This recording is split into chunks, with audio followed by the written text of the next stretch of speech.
बेटे good evening. सुने ध्यान से। हमें जो बात करनी है, आज बात करनी है एक फ्रेश टॉपिक की जिसका नाम है not for profit organisation. Not for profit organisation, हालांकि नॉट फॉर प्रॉफिट ऑर्गेनाइजेशन को आप पहले भी पढ़ चुके हैं, बट स्टिल यहाँ लेवल थोड़ा सा बड़ा एडवांस होगा, ठीक है ना। एडवांस होगा, मैं उसे आसान बनाने की पूरी कोशिश करूंगा और आप पाओगे जैसे जैसे ग्रेजुअली आप पढ़ते जाएंगे तो विल फाइंड कि भाई इसमें डिफिकल्ट वाली कोई बात है ही नहीं, ठीक। और इस चैप्टर के बारे में आपको बता दूं बेटे क्या, कि बच्चे जनरली इसमें रट्टा लगाते हैं कि भाई हाँ ये ऐसे होगा, ये वैसे होगा, इसे ऐड कर देंगे, लेस कर देंगे। हमें सारी बातें बेटे लॉजिकली पढ़नी है, हम किसी भी पॉइंट पे बेटे रट्टा लगाने वाले नहीं है। क्लियर बात? तो प्लीज आप एनपीओ पढ़ने से पहले एक बार हल्का सा ब्रीफ आउटलाइन ले लीजिए इसके बारे में कि what do we mean by not for profit organisation. किसे कहते हैं? लाभ ना कमाने वाली संस्थाओं के खाते। नॉट फॉर प्रॉफिट, लाभ ना कमाने वाली संस्थाओं के खाते। फाइन, सुनना ध्यान से। मैं आपसे कहता हूं कि कई सोसाइटीज हमारी लाइक सोसाइटी में ऐसी हैं जिनका पर्पस ना प्रॉफिट कमाना नहीं है। उनका पर्पस प्रॉफिट कमाना नहीं है। वो सोसाइटी में एग्जिस्ट करती है, पता है किस वजह से? ताकि सोसाइटी का वेलफेयर हो, सोसाइटी का उत्थान हो। फाइन, लोगों की बेटे क्या हो बच्चा? अपलिफ्टमेंट हो। सर कोई एग्जांपल देना है इसका? आपने सुना होगा बेटे आंगनवाड़ी। आंगनवाड़ी के बारे में पक्का आपने सुना होगा। तो anganwadi is one of the good example for NPO. और दूसरा आप कह सकते हैं बेटे दक्ष एकेडमी। ये सुनो, the purpose is not to earn the profit. Purpose बेटे कहीं से भी प्रॉफिट कमाना नहीं है, बल्कि मैं सेवा कर रहा हूं बेटे कैसे? नामात्र सी फीस में, इवन फीस भी ना बोले उसे, इससे दाल रोटी चल पाती है बेटे। Daksh academy is also good example. Reliance foundation का नाम सुना होगा आपने। फाइन, जो सत्यमेव जयते में लास्ट में आमिर खान उसके बारे में बोलता था कि हाँ रिलायंस फाउंडेशन किसके लिए बेटा? कैंसर के मरीजों के लिए शायद, और या फिर ऑर्फन्स के लिए थी। CRY, child relief and you, इसका नाम भी आपने सुना होगा बेटा। ये भी एक इंटरनेशनल लेवल की ऑर्गेनाइजेशन है जो बच्चों के लिए काम करती है। इसके बाद बीइंग ह्यूमन का नाम भी पक्का आपने सुना होगा। ये सलमान खान की एक ऑर्गेनाइजेशन है जो किसके लिए बेटा? ऑर्फन्स के लिए काम करती है। फाइन, तो ऐसे बहुत सारी ऑर्गेनाइजेशन है हमारी सोसाइटी में जिनका पर्पस कहीं से भी प्रॉफिट कमाना नहीं है, बल्कि सोसाइटी को क्या करना है बेटा? सर्व करना है, ठीक। तो उसमें ही हमें अकाउंटिंग को बेटे प्लीज लेकर आना है कि इनकी अकाउंटिंग कैसे होती है। अब सबसे बड़ा मुद्दा पता क्या आता है? आप ये सोचते हैं कि सर जब प्रॉफिट कमाना ही नहीं है, जब इनका पर्पस प्रॉफिट कमाना है ही नहीं, तो अकाउंटिंग करने की क्या जरूरत आन पड़ी है? Like why do we do accounting for those organisation which are not earning profit? हम क्यों अकाउंटिंग करें उनकी? तो बिल्कुल बात ध्यान से सुनना बेटा। मैं एक एनपीओ हूं जिसका पर्पस लाभ कमाना नहीं है, और मान लीजिए मैं क्या कर रहा हूं, मैं ऑर्फन्स का रखरखाव करता हूं, जो बच्चे अनाथ हैं उनका रखरखाव करता हूं। आप लोग भी क्या चाहते हैं कि कुछ ऐसा काम किया जाए सोसाइटी के वेलफेयर का, बट आप खुद से नहीं कर पा रहे हैं। क्यों नहीं कर पा रहे हैं? बिकॉज द सिंपल रीजन कि भाई आपके पास समय नहीं है। तो आप डायरेक्टली तो नहीं कर सकते, इनडायरेक्टली आप क्या करते हैं बेटे? मुझे फंड्स डोनेट करते हैं, दान देते हैं, ठीक है ना। तो एक बात बताइए, जब आप मुझे दान दे रहे हैं तो आप ये जानना चाहोगे नहीं चाहोगे कि आपने जो दान दिया है, आपने जो पैसा कंट्रीब्यूट किया है, वो उसी पर्पस के लिए यूज हो भी रहा है या फिर नहीं हो रहा है? या सुनो भाई, सिंपल सी बात, आपने पैसा दिया, मुझे डोनेट किया, तो आप ये पक्का जानना चाहोगे कि वाकई में आपका जो पैसा है वो उस पर्पस के लिए यूज हुआ भी है या फिर नहीं, जिस पर्पस के लिए आपने दिया था। सही बात ना? अब ये बातें कैसे पता चलेंगी बेटा बताओ? ये बातें तभी तो पता चलेंगी जब मैं हर चीज का रिकॉर्ड रखूंगा, जब मेरे पास हर चीज की क्या होगी बेटे? डिटेल्स होंगी। या सुनो जी, तो इसलिए आवश्यक हो जाता है बेटे एक एनपीओ के लिए, नॉट फॉर प्रॉफिट ऑर्गेनाइजेशन के लिए क्या करना? खाते मेंटेन करना, अकाउंट्स मेंटेन करना। आ रही बात समझ में? अच्छा, अब मुद्दा यह आता है, ठीक है सर हम अकाउंट्स मेंटेन करेंगे, आप ये बताओ कि कैसे कैसे अकाउंट्स मेंटेन होते हैं, क्या क्या मेंटेन होते हैं अकाउंट्स, कौन कौन से अकाउंट मेंटेन होते हैं? क्या सेम वैसे ही होते हैं जैसे हमने फाइनल अकाउंट में पढ़ा है? Trading account, profit and loss account, balance sheet, या कुछ अलग होते हैं? आप बताइए बेटे कैसे होते होंगे? तुक्का लगाना बेटा। सेम ही होते होंगे या अलग होते होंगे? दोनों का नेचर अलग है। प्रॉफिट मेकिंग एंटिटीज वो एंटिटीज होती हैं जिनका पर्पस लाभ कमाना है, और हम नॉट फॉर प्रॉफिट मेकिंग, हमारा पर्पस कहीं से भी लाभ कमाना नहीं है। तो आप बताइए क्या कहते हो बेटे कि अकाउंट्स जो बनते होंगे वो खाते एक होते होंगे या अलग अलग होते होंगे? जल्दी बोलें बेटे। ऑब्वियस सी बात है, अलग अलग होते होंगे, ठीक। तो ध्यान से सुनना बेटे, कौन कौन से खाते बनते हैं। इन ऑर्गेनाइजेशंस को बनाना पड़ता है सबसे पहले बेटे कौन सा account? Receipts and payment account. Receipts and payment account, जैसा कि नाम से क्लियर है, रिसीट एंड पेमेंट अकाउंट पता है क्या बताता है? कि एक पर्टिकुलर पीरियड में, जिस भी पीरियड की हम अकाउंटिंग कर रहे हैं, उस पीरियड में कितना पैसा आया और कितना पैसा गया और कितना बचा हुआ है। मतलब स्टार्टिंग में कितना पैसा था, कितना पैसा और आया, कितना पैसा गया और कितना पैसा बचा हुआ है। सही बात है। ये हो गया बेटे क्या बचा आपका रिसीट एंड पेमेंट अकाउंट। नाम से क्लियर है, पैसों के आने तथा जाने का रिकॉर्ड रखने वाला अकाउंट क्या कहलाता है, रिसीट एंड पेमेंट अकाउंट। दूसरा अकाउंट, अच्छा एक बात सुनना ध्यान से, रिसीट एंड पेमेंट अकाउंट को अगर आप फील करें तो आप पाओगे कुछ कुछ कैश अकाउंट की तरह। कैश अकाउंट भी तो ऐसे ही किया था बचपन में आपने कि कितना पैसा था, कितना पैसा आया, कितना पैसा गया और कितना बचा हुआ है, ऐसे किया था। तो ये कुछ कैश अकाउंट की ही तरह है। दूसरा अकाउंट जो बनता है बेटे क्या, इनकम एंड एक्सपेंडिचर अकाउंट। नाम तो सुना होगा आपने, income and expenditure account. Sir क्या होता है ये income and expenditure account? Income and expenditure account simple सा अकाउंट एक ऐसा अकाउंट होता है जो हमें मदद करता है ये जानने में कि कितनी हमारी इनकम हुई है और कितने हमारे एक्सपेंडिचर हुए हैं और हमारा कितना सरप्लस आया है या फिर डेफिसिट आया है। सर क्या बोल दिया आपने? बेटे प्रॉफिट मेकिंग एंटिटीज के बारे में बताइए, वो क्या कहती थी? हम बनाएंगे प्रॉफिट एंड लॉस अकाउंट और निकालेंगे नेट प्रॉफिट या फिर नेट लॉस, नेट प्रॉफिट या फिर net loss. Not for profit making क्या करेंगे? नेट प्रॉफिट लॉस तो जानेंगे नहीं, प्रॉफिट तो कमाते ही नहीं है। यहां पर नाम पता है क्या दिया गया, सरप्लस या फिर डेफिसिट। कुछ है नहीं बेटे, जैसा वहां नेट प्रॉफिट होता था वैसे यहां पर क्या है, जैसे वहां पर नेट लॉस होता था वैसे यहां पर क्या है, डेफिसिट है। क्या है? डेफिसिट है। आ रही बात समझ में? हाँ बोलो जी। तो ये दूसरा अकाउंट है जो हमें बनाना पड़ता है जिसका नाम क्या है, income and expenditure account. The first one was receipt and payment account, second is income and expenditure account. आई बात समझ में? हाँ बोलो। तीसरा बैलेंस शीट। क्या हो गया बेटा? बैलेंस शीट आप बचपन से बना बना के बाल सफेद हो गए आप लोगों के, यहां भी बैलेंस शीट बनेगी बेटा। फाइन। तो तीन जो मुख्य खाते हैं इनके बेटे कौन कौन से?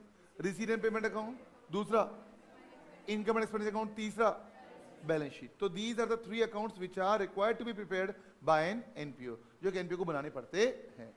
पक्का? हाँ बोलो जी। अब मुद्दा ये आता है, ठीक है जी बनाने पड़ते हैं, बहुत अच्छी बात है, कैसे बनाए जाएंगे इसको हमें सीखना है। तो पहले ना दो चार शब्द आप लिखेंगे किसके बारे में, एनपीओ के बारे में, और फिर हम सीखेंगे कि क्या कि कैसे बनते हैं बेटे इनके अकाउंट, कैसे बनते हैं इनके अकाउंट। आइए बेटे देखिए मेरे साथ, लिखेंगे फटाफट से।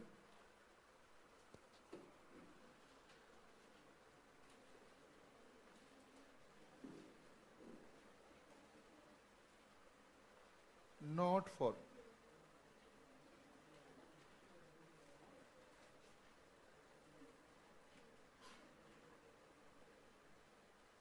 not for profit organizations,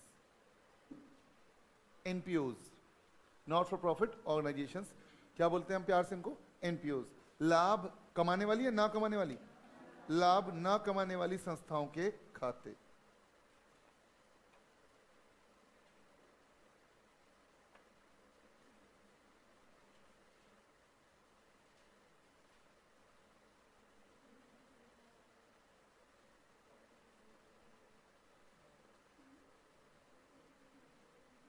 सबसे प्यारा एग्जांपल क्या है बेटे इसका?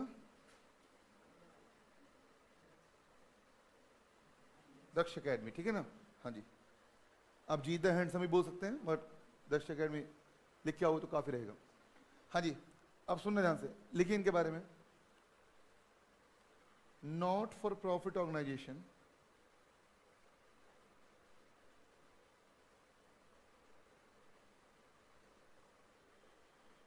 are those organizations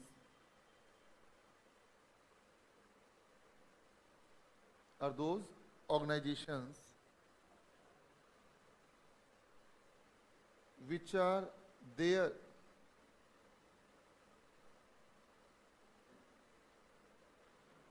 in the society, जो सोसाइटी में है बेटे किस चीज के लिए? Not to earn profits but for welfare of, but not to earn profit but for welfare of society। But profit कमाने के लिए नहीं है, बस सोसाइटी के वेलफेयर के लिए। सही बात है। एग्जाम्पल लिखिए बेटा, एग्जाम्पल से बताइए। सबसे पहले बताना क्या है बेटा, अगर मैं आपको आसानियत से बात करूं तो बिल्कुल आसानी के लिए सबसे पहले बेटे बीइंग ह्यूमन, हनुमान नहीं बेटे, ह्यूमन, ठीक है, बीइंग ह्यूमन। किसके लिए बेटे? ऑर्फन्स के लिए। उसके अलावा अपने नाम सुना होगा आंगनबाड़ी, बच्चों को बेचारे को बहला फुसला के बुलाते हैं, बिस्कुट बिस्कुट देके और उसको भी पढ़ाने बिठा देते हैं, आंगनबाड़ी, ये सुनो, सुना है? इसके अलावा बेटे आपके आस पड़ोस में जो भी रामलीला कमेटी है, उनका पर्पस क्या है बेटे? उनका पर्पस है पुरुषों को मर्यादा पुरुषोत्तम राम बनाना और महिलाओं को बेटे क्या? हाँ, माता सीता बनाना बेटे। वो उल्टा ही रहा है बेटे, आई बात समझे? तो सिंपल सी बात, वो भी किस लिए बेटा? वो कल्चरल डेवलपमेंट के लिए कि लोग जाने कि हाँ राम कौन थे, राम कैसे थे, ठीक है बेटे, रावण। हाँ जी, तो सिंपल क्या बोलोगे आप? आंगनबाड़ी। और हाँ, आंगनबाड़ी। इसके बाद पतंजलि नहीं बेटे, क्या प्रॉफिट कमा रही है इतना तगड़ा, अच्छा अच्छा कंपनी है वो, प्राइवेट लिमिटेड। हाँ, इसके आगे और सुनिए ध्यान से, आपने नाम सुना होगा बेटे क्या?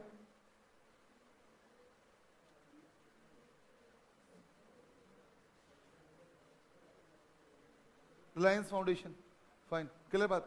उसके बाद क्राई, CRY, क्राई, तो ये एग्जाम्पल है बेटे किसके? क्राई का मतलब क्या हुआ?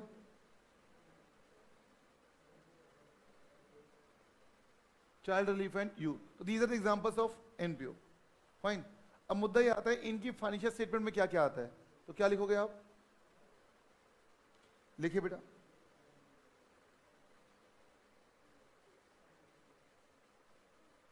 Financial statement of an NPO, financial statement of an NPO includes, क्या क्या आता है बेटे से बताना? सबसे पहला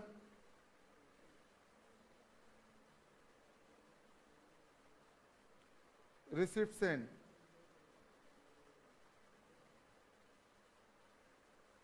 and payments account.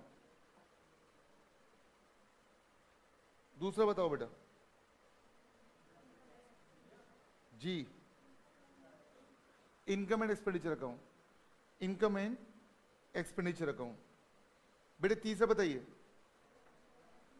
Balance sheet. क्या है आपका? Balance sheet.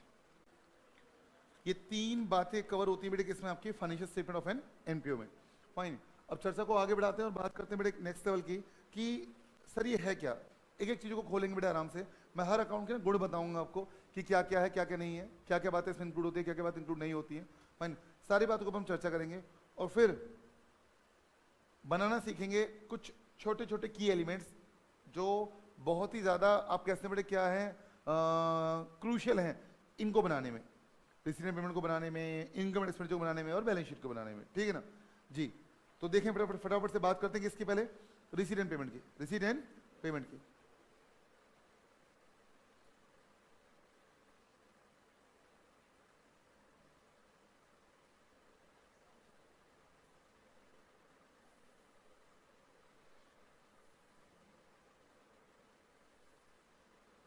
Receipts and payment account, receipts and payment account. Sir क्या होता है रिसिप्ट एंड पेमेंट अकाउंट? सुनना बेटे ध्यान से, लिखने का काम बाद में करेंगे, पहले सुनेंगे मेरी बात को ध्यान से कि मैं क्या कहना चाह रहा हूं। देखें, रिसीट एंड पेमेंट अकाउंट जैसा कि नाम से क्लियर है, ये हमें बताएगा कि हमें कितना पैसा हमारे पास पहले था, बिगनिंग में कितना बैलेंस था, कितना बैलेंस और कितना पैसा और आया। अब बेटे पैसा कहां कहां से आएगा? पैसा कहां कहां से आएगा? तो सिंपल सी बात बेटे, पैसा आएगा कहां से? या तो जो NPO है उनसे कुछ मेंबर्स होंगे वहां से पैसा आएगा, या फिर पैसा कहां से आएगा बेटा? बाहर से आएगा, बाहर के जो लोग हैं आउटसाइडर्स हैं वो देंगे पैसा, ठीक है।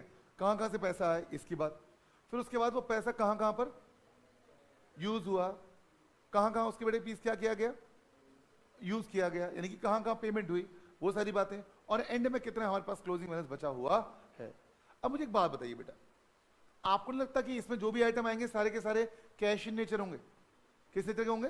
कैश इन नेचर, कि कितना पैसा कैश में आया और कितना पैसा कैश में गया। सही बात है, कोई भी नॉन कैश आइटम इसमें आने वाला नहीं है, पक्का? हाँ बोलो। अच्छा, तो क्या मैं कहता हूं, it is nothing, this account is nothing but it is the summary of cash transaction, summary of cash transaction. It shows all the cash items. कौन से items? All the cash item, चाहे फिर वो इस साल के हों, पिछले साल के हों, या अगले साल से रिलेट करते हो, किसी भी साल से रिलेट करते होंगे, अगर वो इस साल मिले हैं तो इस अकाउंट में आएंगे, अगर वो इस साल पे हुए हैं तो इस अकाउंट में आएंगे। कैश आए या जाए, चाहे वो इस साल से रिलेटेड हो यानी कि करंट ईयर, चाहे वो पिछले साल से रिलेटेड हो यानी कि प्रीवियस ईयर, चाहे वो नेक्स्ट ईयर से रिलेटेड हो, सही बात है, वो यहां पर आएगा। एक बात और, इसी तरह हम एक बात और कहते हैं कि यहां पर हर तरह की रिसीट आएगी और हर तरह की पेमेंट आएगी। Sir what do you mean by हर तरह की रिसीट और हर तरह की पेमेंट? सुनना ध्यान से, रिसीट बेटे दो प्रकार की होती है, एक कैपिटल रिसीट और एक रेवेन्यू रिसीट। सर क्या कहना चाह रहे हो? कैपिटल रिसीट मतलब ऐसी रिसीट जो वंस अ वाइल मिलती है, कभी कभार मिलती है, उसे कहते हैं कैपिटल रिसीट। और रेवेन्यू रिसीट ऐसी रिसीट होती है जो क्या होती है बेटा? बेटे बार बार मिलती है, मतलब रैकरिंग नेचर की है, मिलती रहती है, वो कहलाती है कौन सी रिसीट? Revenue receipt. कौन सी रिसीट? Revenue receipt. वहीं अगर हम बात करें बेटे किसकी? पेमेंट की, तो पेमेंट भी दो प्रकार की होती है बेटा, पहला रेवेन्यू पेमेंट और दूसरा कैपिटल पेमेंट। रेवेन्यू पेमेंट और कैपिटल पेमेंट, तुक्का लगाना बेटे जरा फटाफट से। कौन सी पेमेंट कहलाती होंगी रेवेन्यू पेमेंट? जो रैकरिंग नेचर की है, बार बार होने वाली है, कभी कभार होने वाली है, बार बार होने वाली है, सही बात है ना, जो बार बार फ्रीक्वेंटली मिलती है बेटा, सही बात है। और कैपिटल पेमेंट ऐसी पेमेंट जो हमें कभी कभार मिलती है। तो ध्यान रखना बेटा, रिसीट एंड पेमेंट अकाउंट में हर तरह का आइटम आएगा, चाहे वो रेवेन्यू नेचर का हो, चाहे वो कैपिटल नेचर का हो, चाहे वो रेवेन्यू नेचर का हो, चाहे वो कैपिटल नेचर का हो। और वहीं अगर हम बात करें बेटे किसकी? नेचर मतलब रिसीट की, तो रिसीट रेवेन्यू रिसीट भी है, कैपिटल रिसीट भी है। पेमेंट की बात करें तो पेमेंट कैपिटल पेमेंट भी है और रेवेन्यू पेमेंट भी है।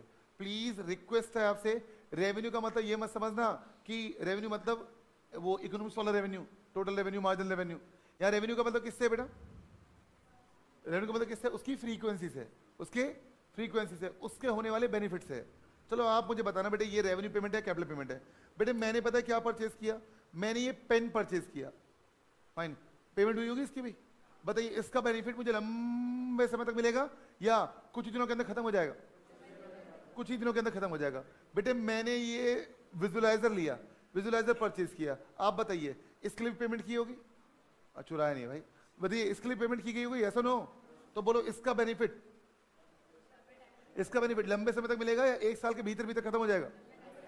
तो सिंपल सी बात, तो ऐसी पेमेंट जिसका बेनिफिट बेटे क्या होगा? छोटे समय के लिए बेटे, उसी साल खत्म हो जाएगा, वो पेमेंट कैसी पेमेंट है? Revenue payment. और ऐसी पेमेंट बार बार होती है, मैं पेन बार बार खरीदूंगा, बोलो है ना।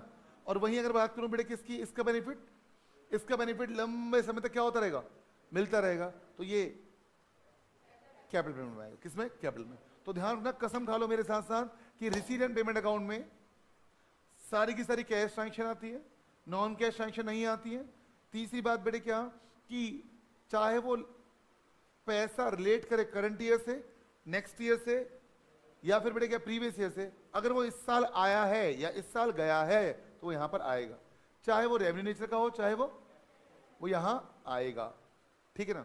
और इस अकाउंट के बारे में बता दो बेटे, ये रिसीट एंड पेमेंट अकाउंट का जो नेचर होता है वो नेचर है बेटे कौन सा नेचर? बोलो बोलो बोलो। इसका नेचर है आपका, बोलो बोलो बोलो, रियल अकाउंटिंग नेचर। कौन सा nature? Real accounting nature. Real accounting nature मतलब debit what comes in, credit what goes out, यानी कि जो पैसा आएगा वो डेबिट साइड से आएगा, जो जाएगा क्रेडिट साइड से जाएगा। और याद करो बचपन में कैश अकाउंट भी आपने ऐसे ही बनाया था भाई, सिंपल सी बात, कैश अकाउंट ऐसे ही बनाया था आपने कहा तो जो पैसा आएगा डेबिट साइड से आएगा और जो पैसा जाएगा क्रेडिट साइड से जाएगा, यस और नो? हाँ बोलो जी। तो आइए बेटे दो चार शब्द लिखते हैं किसके बारे में? रिसीट एंड पेमेंट के बारे में। कोई पूछे तो बता दोगे ना थोड़ा बहुत? बोलो हाँ पक्का, लिखिए बेटे फटाफट से।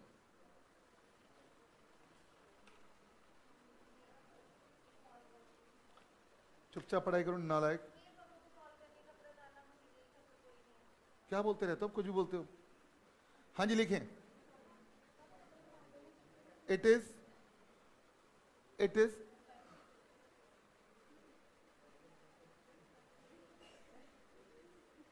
a summary of क्या बेटा? of all the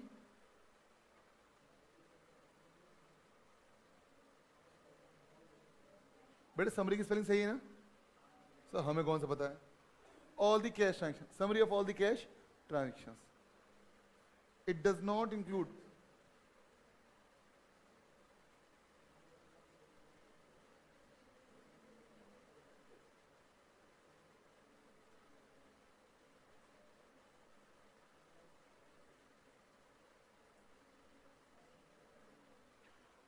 include any non cash item. इसमें कोई नॉन कैश आइटम नहीं आता है।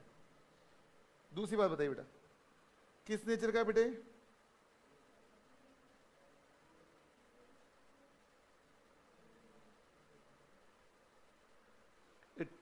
It is real account in nature. किस नेचर का है? Real account in nature. Rule बताना बेटा, इसका क्या रूल है? Debit what comes in,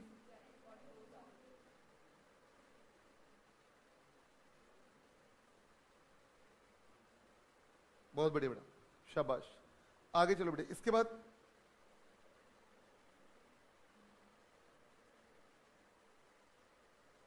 it consist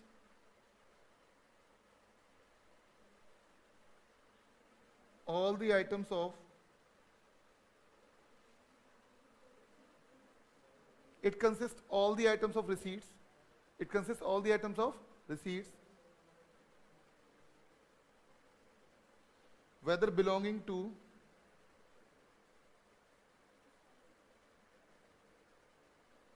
बेटे जो बिलोंग करते हो किससे बेटा?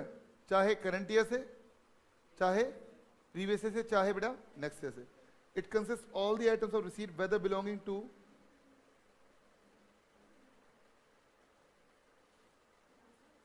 current year,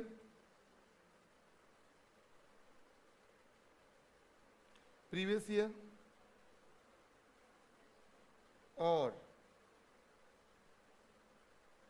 next year। Full stop। आगे चलें बेटा, लिखें इसे फटाफट से। आइए बेटा, अब बात करते हैं बेटा इसकी एक बात और। सिमिलरली जैसे आपने कहा बेटा इसमें रिसीट आती है सारी की सारी, फिर चाहे वो करंट ईयर से बिलोंग करती हो, प्रीवियस ईयर से, या फिर नेक्स्ट ईयर से। Similarly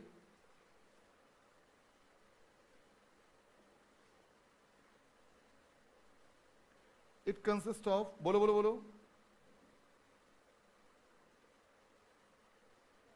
it consist of all the payments whether belonging to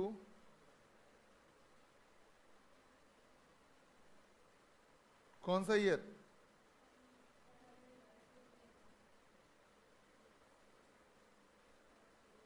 और नेक्स्ट ईयर, और नेक्स्ट ईयर। सारी पेमेंट भी आएंगी बेटे इसमें, ठीक है ना? अच्छा, एक बात और बताइए बेटे, इसमें किस नेचर के आइटम आते हैं? रेवेन्यू के, कैपिटल के? रेवेन्यू और कैपिटल दोनों।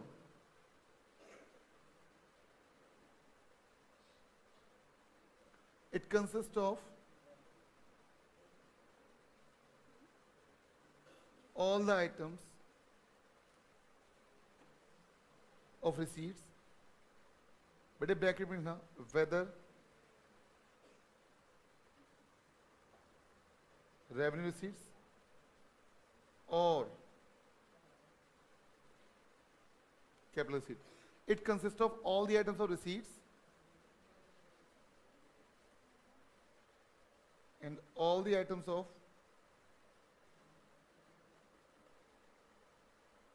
payments, whether revenue payment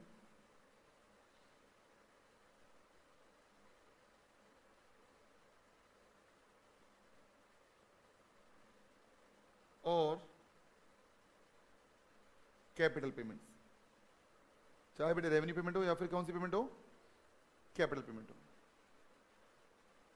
पक्का? कोई इश्यू तो नहीं? हाँ, तो बेटे मैं ना हल्की सी पिक्चर रख रहा हूँ रिसीट पेमेंट की आपके सामने कि कैसा दिखता होगा ये। ढांचा, फॉर्मेट ऑफ किसका बेटा?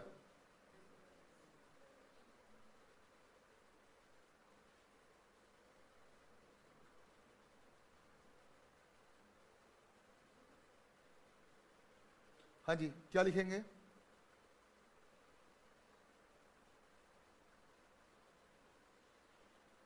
Receipts and payment account for the year ending 31 मार्च 2021,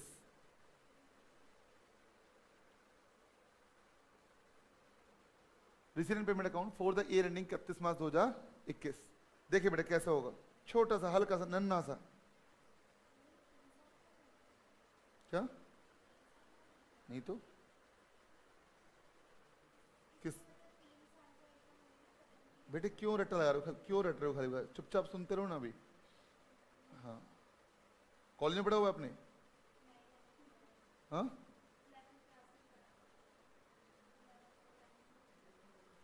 हाँ था 11th में एनपीओ। कहाँ पढ़े थे 11th में आप? अच्छा तो ऐसा बताया गया था कि 3 साल के लिए बनता है, फिर तुक्का को लगा रहे खाली का। कुछ अच्छा आता है तो हमें पहले से आता है, कुछ गंदा आता है तो जीत द हैंड्स ने बताया। ये देखें रिसीव पेमेंट, देखना ध्यान से क्या बेटा, सबसे पहले कैश का ओपनिंग बैलेंस, धनकर साहब ओपन करो। सबसे पहले क्या होगा, मुझे पता है टॉपिक इंटरेस्टिंग है बट स्टिल इतना भी नहीं कि मुंह खोले रखो।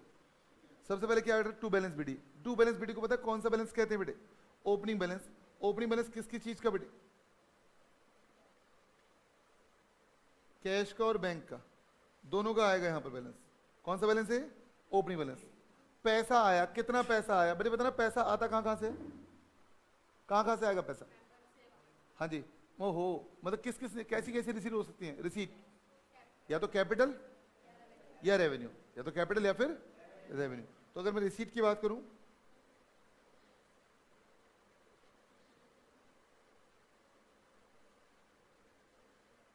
रेवेन्यू रिसीट भी आ सकती है, और क्या आ सकती है बेटा?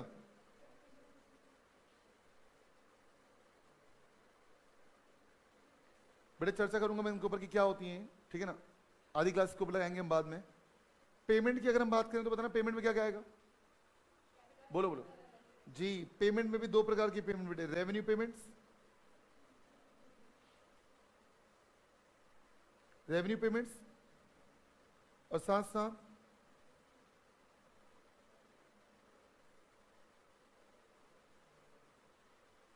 Capital payments. रेवेन्यू पेमेंट्स और साथ साथ कैपिटल पेमेंट। और यहां आ जाएगा पता कौन सा बैलेंस?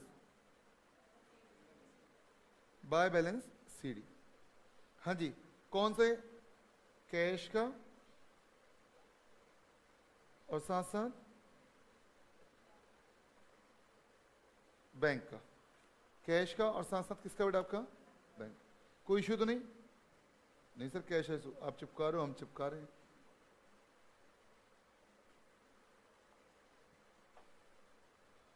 समझाना, मुझे बताना, इसको रीड करते हैं एक बार। क्या मैं कह सकता हूं ये ओपनिंग बैलेंस है? बोलो हाँ। कौन सा बैलेंस हो गया बेटा आपका? Opening balance. ये बेटे पैसा आया गया? पैसा बोलो आया, पैसा आया। और इनके बारे में क्या बोलोगे? ये पैसा गया। Very good. और ये क्या है बेटा आपका? Closing balance. कौन सा बैलेंस? Closing balance. वैसे ही बस हल्की सी बात कर रहा हूं मैं, हल्की फुल्की सी, कुछ समझने वाली बात नहीं कर रहा ज्यादा। बेटे क्या मैं कह सकता हूं ये मेरी ओपनिंग असेट है, ये मेरी ओपनिंग असेट है।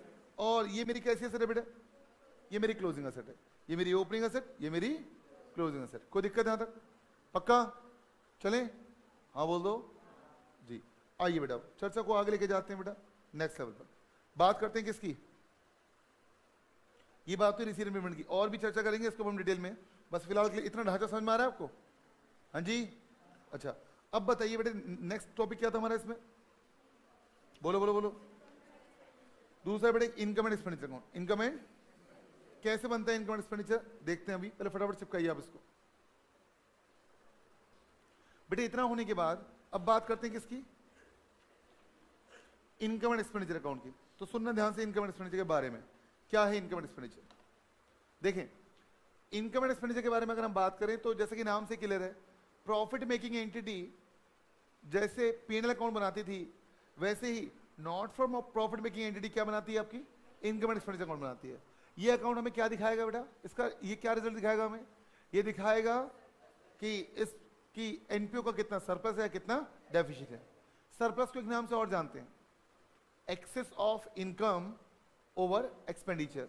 बोलो एक बार, excess of income over expenditure, यानी कि सरप्लस कब आएगा? जब आपकी इनकम ज्यादा होगी, किससे? एक्सपेंडिचर से। वहीं अगर हम बात करें बेटे किसकी?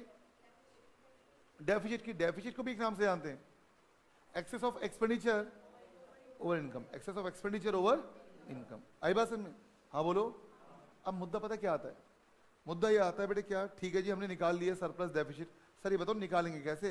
निकालने की बात तो कर रहे हो आप, निकाला कैसे जाएगा आप ये समझाओ पहले, सुनना ध्यान से। बेटे एक बात बताइए, बचपन में क्या P&L अकाउंट बनाया था आपने?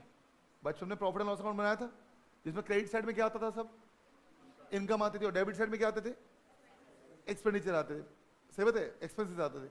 यहां भी ऐसे ही होगा, यहां भी ऐसे ही होगा। बट एक बात ध्यान रखना, एक्सपेंसेस दोनों प्रकार के होते हैं, कैश भी और नॉन कैश भी, कैश भी और नॉन कैश भी। आ रही बात समझ में? सर बताना, एग्जांपल देना जरा कोई। बेटे मैंने ये पेन खरीदा, मैंने ये पेन खरीदा, ये पेन प्रिंटिंग स्टेशनरी खर्चा है, बोलो हाँ ना। अच्छा ये तो हो गया कैश। बेटे हम इस विजुअलाइजर को यूज कर रहे हैं, बताओ इसकी वैल्यू घट रही होगी बढ़ रही होगी? घट रही होगी। इस पर क्या लग रहा होगा? डेप्रिसिएशन। तो वो कैश हुआ नॉन कैश हुआ? जल्दी बोलो क्या हुआ? Non cash. तो ध्यान रखना इसका डेप्रिसिएशन भी आएगा इनकम एक्सपेंडिचर में, और प्रिंटिंग एंड स्टेशनरी का खर्चा भी आएगा, यानी कैश आइटम भी आएंगे और नॉन कैश आइटम भी आएंगे, तभी जाके हम सही सही सरप्लस या सही सही डेफिसिट निकाल सकते हैं। मेरी बात समझ पा रहे हैं? हाँ बोलो जी। फिर बात आती बेटी किसकी, कि सर एक बात बताओ कि इसमें आइटम कौन से ईयर के आएंगे? क्या सभी ईयर के आ जाएंगे या सिर्फ इस साल के आएंगे? थोड़ा दिमाग लगाना बेटा, आप ही बताइएगा। मुझे इस साल का प्रॉफिट जानना है, इस साल का सरप्लस जानना है, इस साल का डेफिसिट जानना है, तो कौन से साल के आइटम कंपेयर होने चाहिए? सिर्फ इसी साल के या सभी सालों के एक साथ? इस साल का। तो ध्यान रखना बेटे, इसमें जो आइटम आते हैं वो आइटम पता है कौन से आते हैं? Which belongs to current year only, which belongs to, जो सिर्फ और सिर्फ किससे बिलोंग करते हैं? करंट ईयर से। नहीं आ रही बात समझ में? जो सिर्फ और सिर्फ किससे बिलोंग करते हैं? क्योंकि मुझे इस साल की परफॉर्मेंस जाननी है, मुझे इस साल की परफॉर्मेंस जाननी है। नहीं यही बात समझ में? झूठ बोल रहे हैं आप? पक्का? हाँ बोलो। अच्छा और सुनो बेटा, एक बात और, आपको पता है जो आप बस सिर्फ इस साल की, आपने बताया था क्या कि सर जो रिसीट एंड पेमेंट है, रिसीट जो पेमेंट है उसमें सारे तरह के आइटम आते हैं, कैपिटल भी आते हैं और रेवेन्यू भी आते हैं। कैपिटल रिसीट भी आती है और रेवेन्यू रिसीट भी आती है। आपकी नॉलेज के लिए बता दूं बेटे क्या, कि इनकम एंड एक्सपेंडिचर में सिर्फ रेवेन्यू आइटम्स आते हैं। कौन से आइटम आते हैं? रेवेन्यू आइटम्स आते हैं, क्योंकि जो कैपिटल आइटम्स हैं वो बैलेंस शीट में चले जाते हैं। कहाँ चले जाते हैं? बैलेंस शीट में। शायद पढ़ा होगा आपने कि जैसे हमने मशीनरी परचेस की है तो मशीनरी कैपिटलाइज होती है। क्या होती है बेटा? कैपिटलाइज होती है। अब सुनना ध्यान से, बिल्कुल ध्यान सुनना, बताना बात सही है गलत है। बेटे मैं ये कहता हूं, मैंने कोई मशीनरी परचेज की नगद, तो वो कैपिटल पेमेंट है, बोलो हाँ। कौन सी पेमेंट है? क्या उसे इनकम एक्सपेंडिचर में ले जाओगे क्या, या बैलेंस शीट में ले जाओगे? बैलेंस शीट में ले जाओगे। मैंने कोई स्टेशनरी परचेज की, वो कैसी पेमेंट है? रेवेन्यू पेमेंट है। तो सिंपल से वो कहां जाएगी? वो बैलेंस शीट में जाएगी। वो रेवेन्यू है कैपिटल है? रेवेन्यू। उसका बेनिफिट सिर्फ उस साल तक मिलेगा, बोलो है ना। नहीं आ रही बात समझ? तो ध्यान रखना बेटे क्या, कि जो रेवेन्यू नेचर के आइटम है सिर्फ वही आते हैं किसमें? इनकम एंड जो कैपिटल नेचर के आइटम वो कहां चले आते हैं? बैलेंस शीट में। I hope I am clear. नहीं बात समझ? पक्का बताना बेटा। फर्नीचर परचेज किया आपने, फर्नीचर कैपिटल पेमेंट है, किसमें जाएगी? बैलेंस शीट में। बेटे मैं कहता हूं मैंने बिजली का बिल पे किया, इलेक्ट्रिसिटी बिल पे किया, किस नेचर का है? बोलो रेवेन्यू नेचर का है। तो सिंपल सी बात किस में जाएगा? इनकम एंड एक्सपेंडिचर में। इनकम एंड एक्सपेंडिचर में। I hope I am clear. पक्का? कोई इश्यू तो नहीं? तो बेटे बताना क्या क्या फर्क हो गया रिसीट पेमेंट और इनकम एंड एक्सपेंडिचर में? रिसीट पेमेंट बताता था कैश के बारे में, कैश की समरी, कैश का आना कैश का जाना। यहां ये क्या बता रहा है बेटा आपको, कि हमने कितना सरप्लस कमाया या कितना डेफिसिट हुआ। सही बात है। रिसीट पेमेंट में सारे आइटम आते थे, चाहे वो करंट ईयर के हो, प्रीवियस ईयर के हो, चाहे नेक्स्ट ईयर से बिलोंग करते हो। अगर आया है तो रिसीट में आएगा, गया है तो पेमेंट में आएगा। और यहां पर क्या हो रहा है बेटा? यहां पर सिर्फ और सिर्फ वही आइटम आ रहे हैं जो किससे बिलोंग करते हैं? करंट ईयर से बिलोंग करते हैं। किससे बिलोंग करते हैं? करंट ईयर से। रिसीट एंड पेमेंट में आते थे बेटे कैश नेचर के आइटम, यहां कैश के भी आएंगे और नॉन कैश के भी आएंगे। रिसीट एंड पेमेंट में वो आइटम आते थे जो चाहे रेवेन्यू नेचर के हो चाहे कैपिटल नेचर के हो। और यहां पर अगर हम बात करें सिर्फ वही आइटम है जो किस नेचर के हैं, कैपिटल। कौन से नेचर के? रेवेन्यू नेचर के। मजे की बात, रिसीट एंड पेमेंट में हम कहते हैं तो उसका अकाउंट पता है किस नेचर का है? उसका नेचर क्या है? रियल अकाउंट नेचर है। कौन सा? रियल। और कसम खा लो बेटे क्या अकाउंट में जीवन भर वो सारे के सारे अकाउंट जो आपको सरप्लस से डेफिसिट देंगे उनका नेचर होता है नॉमिनल अकाउंट। कौन सा अकाउंट? तो इनकम एंड एक्सपेंडिचर अकाउंट का नेचर कैसा है आपका? Nominal account. Debit all expenses and losses, credit all incomes and gains. Debit side में सारे क्या आएंगे बेटा? एक्सपेंसेस और लॉसेस। क्रेडिट साइड में क्या आएंगे बेटा? सारी incomes and. I hope I am clear. पक्का? कोई इशू? प्लीज दो चार शब्द लिखिएगा बेटा इसके बारे में।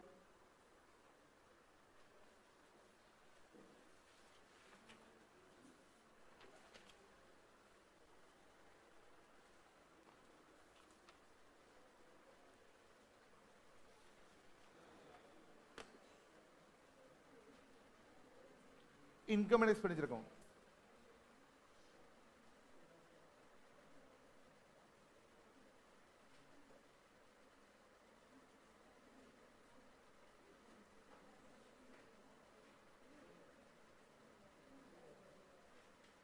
हाँ जी, कौन सा अकाउंट बेटा? Income and expenditure account. क्या बोलेंगे बेटे बताना इसके बारे में? जस्ट पैरेलल लेके चलो बेटे रिसीट एंड पेमेंट को, सारी बात समझ में आएंगी। बेटे इसमें कौन से आइटम आते हैं? It includes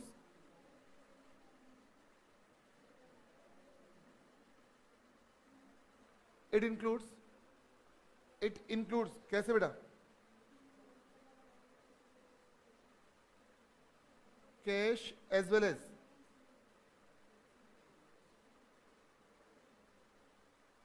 non cash items. Cash as well as कौन सा आइटम बेटा आपके? Non cash item. यस और नो? हाँ बोलो। अच्छा बेटे क्या मैं कहता हूं सबसे प्यारा एग्जांपल इसका क्या हो गया बेटा? स्टेशनरी भी आएगा तो दूसरी तरफ बेटे क्या आएगा? डेप्रिसिएशन ऑन फिक्स्ड भी आएगा। यस और नो? बोलो हाँ। किस नेचर का अकाउंट है बेटे बताना?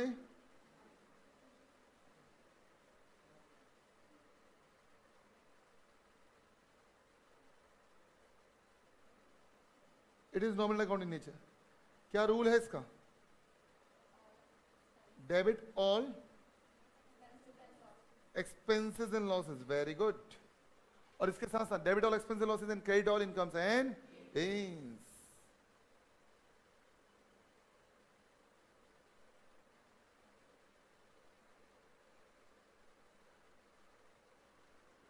आगे चलो बेटा, इसमें कौन से आइटम आएंगे बेटा? रेवेन्यू से के बोलो हाँ।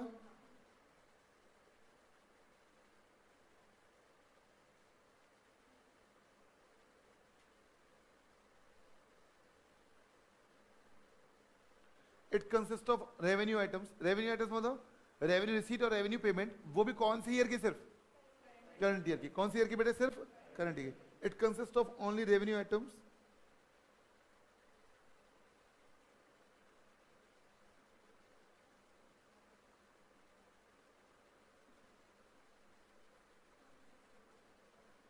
revenue receipts and revenue payments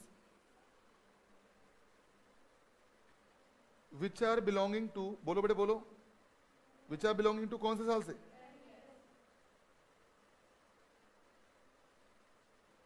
current year only.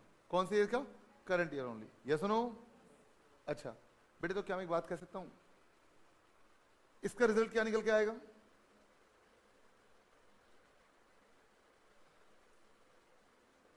This account shows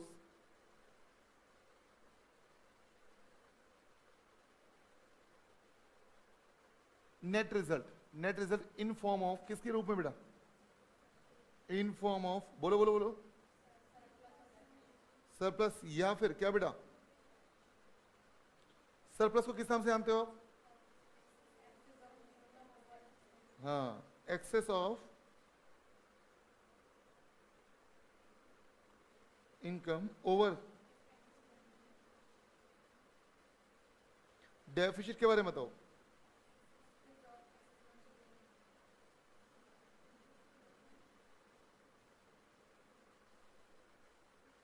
over income. ऐसे ही आपसे पूछना पड़ता है, तुक्का लगाना जरा, क्या कहते हो आप? याद करो बेटे, फाइनल अकाउंट में जो नेट प्रॉफिट आता था वो कैपिटल में क्या होता था? ऐड होता था। यहां जो सरप्लस आएगा वो भी क्या होना चाहिए? कैपिटल में नहीं, यहां पर बनता है बेटे capital fund. Capital fund. Sir इसे कैपिटल फंड क्यों कहते हैं बेटे? एक बात बताइए, एनपीओ किसी एक इंसान ने स्टार्ट किया है या बहुत सारे मेंबर्स हैं उसमें? बहुत सारे मेंबर, तो उन सबका पैसा मिला के क्या कहलाता है बेटे? Capital fund. कैपिटल नहीं बोलोगे आप, क्या बोलोगे? कैपिटल। तो इस सरप्लस कैपिटल फंड में क्या होगा बेटा? ऐड होगा। और अगर डेफिसिट निकल के आया तो कैपिटल फंड में क्या होगा? माइनस होगा। आ रही बात सर में? हाँ बोलो, हाँ बोलो, हाँ जी। तो क्या कहोगे आप सरप्लस के बारे में?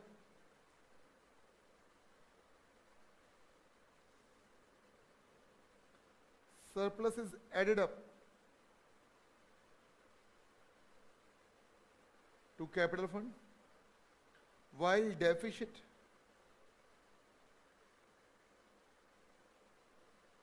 subtracted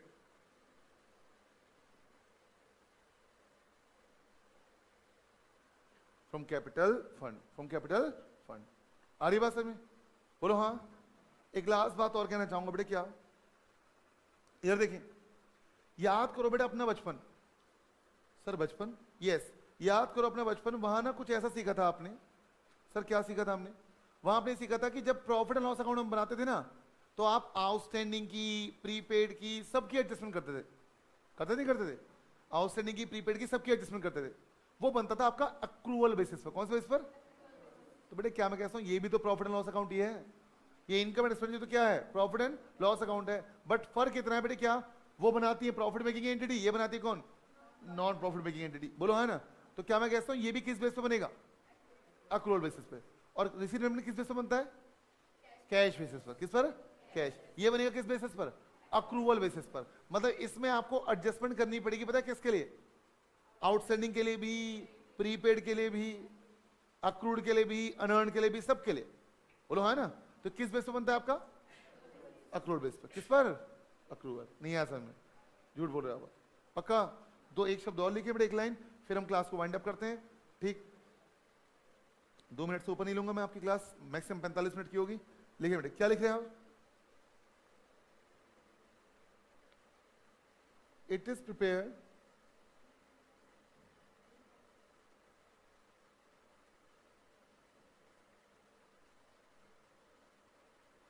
on accrual basis and hence it requires adjustment for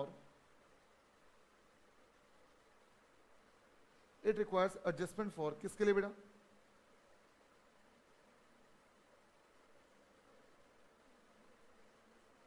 outstanding, comma prepaid, comma accrued and unearned items. Unearned items, clear है बात? तो इसमें सभी, इन सभी आइटम के लिए क्या चाहिए बेटा? एडजस्टमेंट चाहिए ही चाहिए। ठीक, कोई दिक्कत तो नहीं बेटे? इसके ऊपर हम बाकी चर्चा कब करेंगे आपके साथ?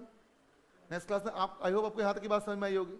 पक्का इसका फॉर्मेट हम कब डिस्कस करेंगे आपके साथ? नेक्स्ट क्लास में। थैंक यू वेरी मच, बहुत बहुत धन्यवाद बेटे, बाय बाय।